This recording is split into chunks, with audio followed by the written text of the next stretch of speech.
Maybe you have a photograph and you want it to look like it's a really old photograph. If you go into the folder called Grit, Grunge and Noise, let's see if we can use these techniques here to make an image look like it's really old. Open up that image called f133.tiff.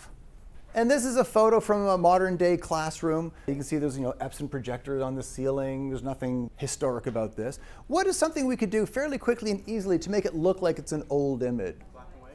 Yeah, if we convert it to black and white. Now there's a few ways you could do this. If you were really old and you were using actual film, you'd have to get black and white film. And you're limited in the amount of control you have for that black and white conversion. I don't know if I mentioned this, but I'm like really, really old. And when I was in college, it was all film-based. So with black and white film, we put different colored filters on the lens and photographed colored objects. What do you think a colored filter would do on black and white film if you're photographing colored objects? Like let's say, for example, you're doing a job for a flower shop and you've got this bouquet of flowers and there's some red roses and green leaves and green stems. But when you photograph them in black and white, you process it out and you look at it and you go, oh man, the red of the roses and the green of the stems and leaves came out the exact same shade of gray. The roses and the leaves aren't really standing out from each other. What do you think would happen if you put, say, a red filter on your lens? Anything that's red will pass through a red filter. So the light reflecting off the rose would pick up a red color and it would pass through the lens and expose the film. But the light that hits the leaves and comes out green, what's it going to do when it hits the filter? It's going to get blocked to a certain extent, isn't it? So suddenly in the photograph, the leaves look darker and the rose looks a little bit brighter. Ah, you get that contrast that you're looking for. The cool thing about the digital world is you can photograph everything in color and using these nice non-destructive adjustment layers, convert it to black and white. Now most cameras also have a black and white option where you can shoot black and white right in the camera. The downside of that is you can't play around with that contrast after the fact. If you're doing that job for the flower shop and the red rose and the blue flower and the green leaves are all coming out the same shade of gray, well, you can't do anything about it after the fact. So always shoot your images in color, even if your camera has a black and white setting. And let's take a look at two ways of doing a black and white conversion. The most straightforward, well, we convert it to grayscale, I'm not going to do that, but using non-destructive techniques. And there's a couple that would work. One of them is the hue and saturation. Well, let's grab that saturation slider and let's pull it all the way to the right. Okay, that's not going to do anything very good. But if we pull it all the way to the left, look at what happens to the image. That's a really fast, easy way of doing a grayscale conversion. You've basically taken all the saturation out of the image and turned it into black and white. But how could you, if it was that flower image, lighten the rose and darken the leaves? This will make a black and white version, but it's not the best way of doing it. So let's take a look at the black and white adjustment layer. So again, click on the little pop-up down there and choose black and white. And if you know which one you're looking for, you actually can go to the adjustments panel up here. There's your levels, there's your curves, but there's just an icon, there's no name for it. So you can hover over and see what the different names are. But I'm really old school, like I said, I'm really old, and I come from the days when they didn't have the adjustments panel. We took them from down there. Plus with this pop-up, you can see the name, so it makes it a little bit easier to figure out which one you're looking for. And look at this. It's already made it black and white, but we have all these different color groupings over here. So in this image, for example, the clock on the wall, it's got red lettering on it. And if I were to grab the red slider, look at that, I can make that red color lighter or darker. So if that was the rose in the image, I could take this reds and brighten it up a little bit. There's not a whole lot of other color in the image, but try some of the other sliders. The cyans affect the table down in the bottom right corner there. If you look at the original image, and you can do that by turning off the eyeball, this table has a bit of a greenish cyanish look to it. So that cyan slider can darken or lighten the table. The green slider will, also affects it. Any colors within the image. So if somebody was wearing a blue shirt, you could lighten or darken the color of their shirt. Okay, so that's kind of interesting. But is that enough to make it look like it's a really old image? Now, if this had been 80 years old and it's been sitting in drawers and kicked around, it would have some damage, some scratches, some scuffs done to it. Let's go back into that folder and let's throw on some grit. Open up that image called grit.jpg. And if we open up that grit image, well, it looks to be about the same size, doesn't it? Okay, well, what if we were to take that layer and stack it on top of the other image. If you're in full screen mode where you only see the one image, choose that duplicate layer option. And for the destination, go to the f133.tiff and hit OK. It looks like nothing happened over here, but if I pop over to that f133, there it is. First off, it's a little bit smaller, isn't it? First, let's deal with making this look like grit. Why is this color when I have a black and white adjustment layer right here? When you're looking at your layers, it's like you're looking down through the stacking order here. So I see the colored grit first, then I see the black and white adjustment layer, then I see the schoolroom scene. How could I get this so it's also being converted to black and white by that adjustment layer there? Yeah, you can actually grab these layers and drag it below. If you hover over top, you'll see a little hand icon. And if you click, you see that hand actually turns into a grabby hand. And we can drag it down so it's below that adjustment layer. It's still completely covering up the image. Play with some blending modes. From that little pop-up up there, try a few different blending modes for that layer that you've put on there. Dissolve isn't going to do much, but play around with some of the different ones that are in there. You'll see that they all have different effects on the image. I myself just went with soft light again, but if you find one that you like better, feel free to stick with that one. Now we're still stuck with this problem of it's not big enough. What can we do about that? Transform it? Yeah, transform. There's a couple ways to get to transform for scaling. We could go under Edit, Transform, Scale, which gives us the chance to scale the image. But here's one that's a little bit faster to get to, Free Transform, and you can just do Command T. And it actually gives you two options, more if you use modifier keys. With the free transform, if we grab a corner, we can scale it. And if we hover outside, you'll see the cursor changes to these two little rotating arrows. We can rotate it as well. I don't need to rotate it, but I do want to scale it. And when it looks it's about the right size, I just hit return. And it's looking a little gungy now, isn't it? Sorry, gritty. Except, maybe we want it to make it look like it's been in a frame and that water kind of seeped around the edges and really only affected around here. And maybe it's having a bit too much of an effect on the foreground up in here. What could I do to remove this grunge or this grit effect from the center area? Erase? Destruction of pixels. No, let's use a layer mask. By using a layer mask, if we realized afterwards that maybe we didn't quite want to get rid of as much as we did, well, by painting with black, we can get rid of some of it. And I'm going to drop the opacity a little bit. I'm going to drop mine to 50%. And if I do a poof over here with 50% black, look at that. It's partly invisible. It's partly hiding that effect.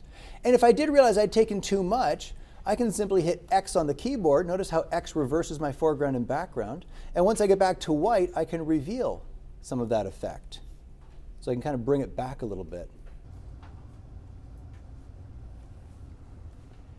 So decide how much damage you want applied to your image. And some photographers actually have whole catalogs of these. They'll actually take a photograph of it and they'll keep this little library of all these different textures that they can throw over top of things. All right, throw in that other image, the grunge one in there, and limit that just to certain areas of the image. Again, play around with different blending modes. Scale it should you so need. And a trick for doing the scaling, take a look on the screen for a second. I've thrown it into the middle here, and I do a Command T, and if I just hold the Shift key, I can pull one corner out at a time. But watch this, if I hold Option, it'll expand outwards from the center. So it saves a little bit of time there.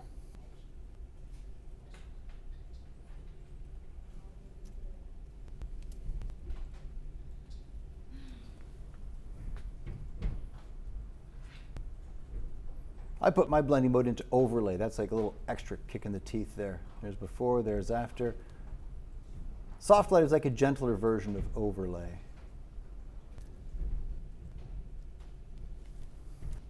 So now we've got this image where it kind of looks like maybe it's been in a frame, some moisture's gotten around, kind of made a little bit of mildew on the outside there. And let's save that up. So File, Save As. And then we'll take a look at something else we could do on this to make it look like a less damaged, but also old image. So save her up as a PSD. Let's take a look at a way of adding something to the image that makes it look like it's film. Let's go back into that same image, that f133.tiff. So back into the Grit, Grunge and Noise. Open up the f133.tiff. And if you zoom in on the image, we're going to add some more noise or grain to the image. Like if you look at it right now, you can see that there is some noise in here.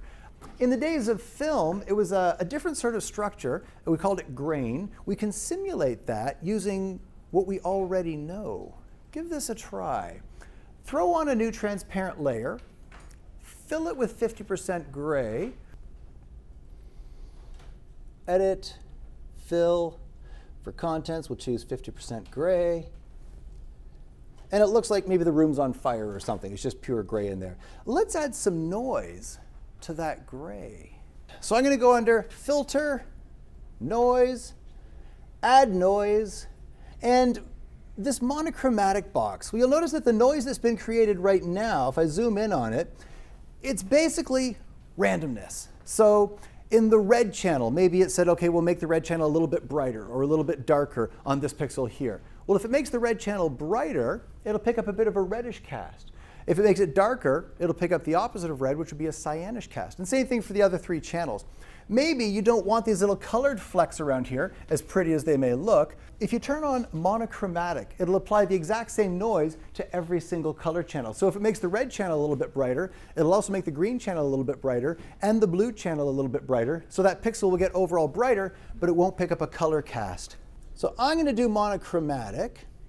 And the amount basically is how bright and how dark those other random pixels are going to get. So I'm just going to do a little bit, maybe like 10, 15% or so. And you can play around with the distribution, random or Gaussian. Gaussian will have a little bit more kick to it.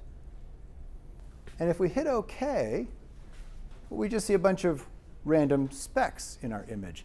But we know that the blending mode soft light or overlay will change the rules for the way this layer is interacting with the pixels below. If I were to change it to soft light, the rule is 50% gray does nothing, and the image was originally entirely 50% gray, which means it would have simply disappeared. But some of those pixels have become a little bit lighter than 50% gray, and we know that lighter lightens the pixels below. And some have become a little bit darker. Give this a try. Take that blending mode, pop it into overlay or soft light, and then turn that layer off and on. You can see that extra noise getting added to the image. Now, because of the way we did it, we don't have visual feedback as we were adding the noise. But watch on the screen for a second. I'm going to show you another way we could have done it where we can actually see the intensity of that noise as it's being created. So we made a transparent layer. We filled it with 50% gray. So edit, fill, for contents, 50% gray, and I hit OK. If I change the blending mode now, if I switch this over to soft light, I can add noise to this 50% gray layer. It'll have the exact same effect, but I'll see the effect in real time. Filter, noise, add noise. Here's the non-monochromatic. So here's where it's adding that color noise. Here's before, and here's after. If I crank it up, okay, it's looking a little bit weird. And if I turn on the monochromatic, it's just adding some light and dark pixels. So there's a lot of noise being added to the image. And here's a really lot of noise. And there's just a little bit. So this gives you a little bit of real-time feedback as to how that noise is looking. And when I hit OK, that noise has been applied. So you can see it has that gritty sort of old image look to it. And if I want to combine this with black and white, I can throw on another black and white adjustment layer. And I still see the noise in there. And again, I can play around with the brightness of the reds. I can play around with the brightness of the leg of the table. And it's all non-destructive because if I turn off the eyeballs on either of these layers, well, I haven't really made it black and white, and I haven't really added noise to the image. So the great thing about this is if you've done a whole lot of retouching on this image here, and then you thought, I want it to look like it's an old, noisy, maybe a high ISO, you can throw on some noise. If you want it to be black and white, you can throw on the black and white layer. And the thing about clients is they think they know what they want until they get an image from you, and then they come up with other ideas. So they change their minds a lot. So you sent it off to the client. Maybe you thought this looks great. You save it up as a PSD. You take that PSD, flatten it, save it as a JPEG, because a JPEG is much more emailable. And you email it off and you say, how's it looking? And they're like, it looks awesome, except can we play around? It's a little bit too noisy. Can you ease off on the noise a bit? Or it's a little bit too bright. Can you darken it down? By having all of these layers, none of them are actually doing anything to the pixels in the image. You can make as many changes as you want without doing any further damage.